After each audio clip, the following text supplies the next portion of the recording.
A primeira parada desta homenaxe a Talleres El Nervión producíase no Salón de Plenos.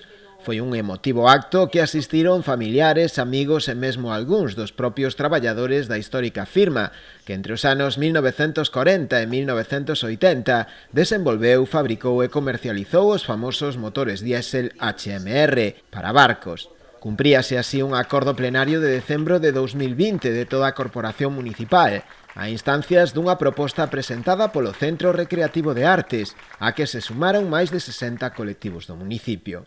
É un orgullo, un día moi especial para a familia do Nervión, pero aparte tamén para os obreros, todos que han traballado no Nervión. Inda que isto sea unha decisión unánime da corporación, ao final eu casi diría que é unha decisión unánime do pobo de Ribeira, non?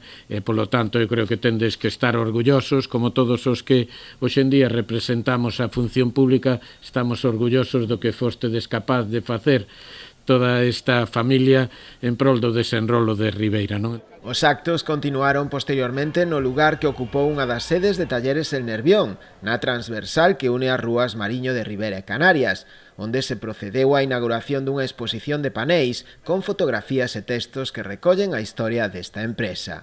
Non sei, vas que dar agradecemento a todos este acto, porque despois de 40 anos de que cerraron o Nervión, hasta a nosa parte, a nosa familia, é un orgullo que se faga un recordo de un acto tan multitudinario, ao final un montón de xente que estamos aquí.